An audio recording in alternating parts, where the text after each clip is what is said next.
Steve Scott from ITV News. Just a follow-up question on the LGBTQ plus issue with you, Katie, if that's all right. You talk about being an inclusive organisation, you see everyone the same, but that isn't a view shared by the governments of half your member countries. So how do you manage to square that?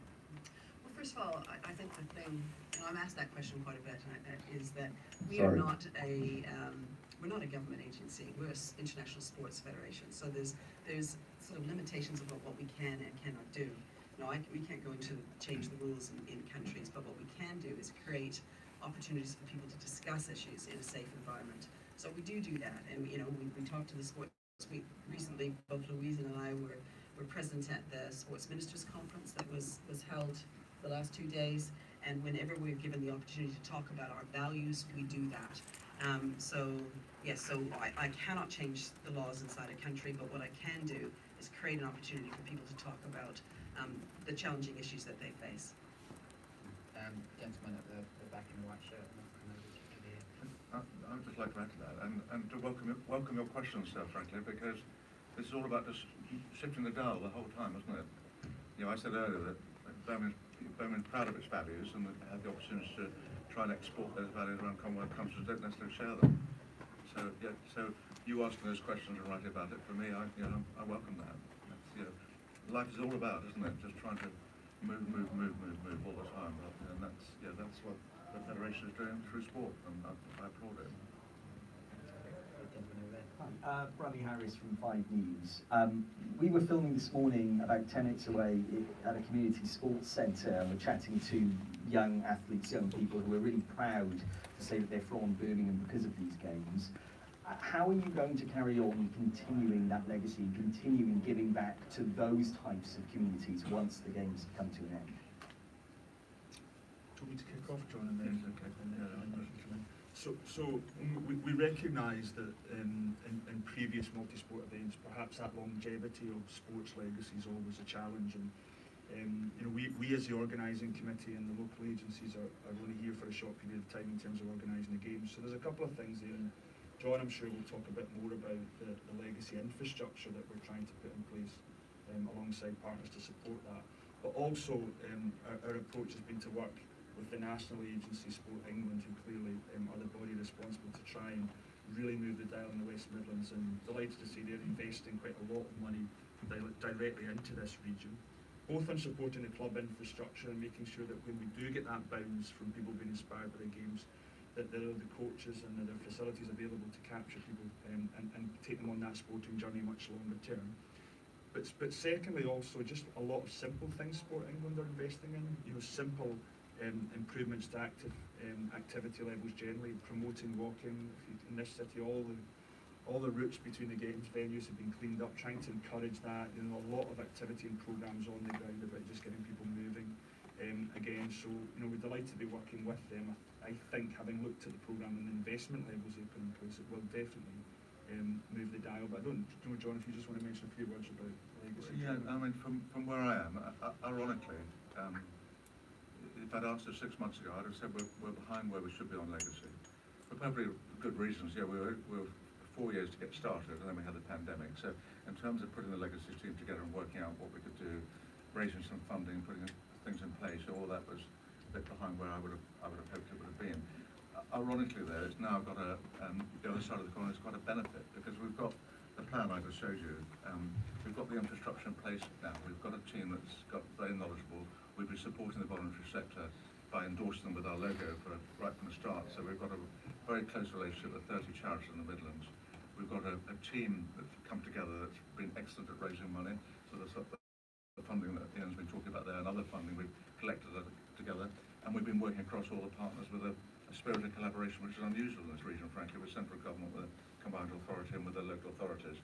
So for me, in many ways, the legacy will start on August the 9th, because that's when we can go on and carry on with these plans, whereas they might have stopped in previous multi-sports events, so that they're work in progress now. So we have a real opportunity, because the games will inspire that, to go around the houses again and say, now you've seen the power of sport, you've seen the power of bringing people together, what we can do for young people, what we can do for the city, we can do for people with barriers to employment, barriers to aspiration. and we can carry on. So we formed a charity, we got some funding for the charity, we've advertised all the positions on the charity. By the end of the games, we'll have announced who those trustees are going to be, and they are charged with retaining the infrastructure we put in place, the people we've got, the skills we've got, and taking that on. So looking back on other events like this, I have a genuine confidence the benefits really will reach everybody, which is where we started out, as opposed to stopping on August the 8th. And so, ironically, starting late has meant the impetus this next 11 days will give us, and frankly, ladies and gentlemen, you'll give us by publicising it, will enable us to go on and deliver some real benefits and raise more funding and do a really good job for the people in the West Midlands. Very good. So I'm feeling this more gentleman here has been watching that human.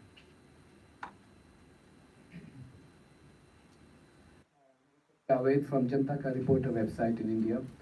Your original plan was to create a single venue games village in Peribar, but I suppose you abandoned that idea due to the pandemic, and now we are in a situation whereby athletes are staying in 3 different locations. How have athletes responded to that? I mean, how have they reacted to that? And number 2, in hindsight, do you think you should have gone ahead with your original plan, to create single venue village? John, will I do that first? I'll start first and then go down and then take it that way. Yes, it was a shock to us at first, wondering what was going to happen, but actually it's been a bonus for us because the villages that we have now are sport related. So all the athletes from all over the country are in that sport, are in the different villages, whichever it is. And so the atmosphere is still there sport-wise, and also team-wise is still able to get together anyway. But it's also made us realise that we do not have to build a specific village, one village. It's going to cost a lot of money for the city that's hosting it, because there are venues that are around the cities that they can use, and that's what's happening, and that is a reason why we believe that Victoria has taken on this role.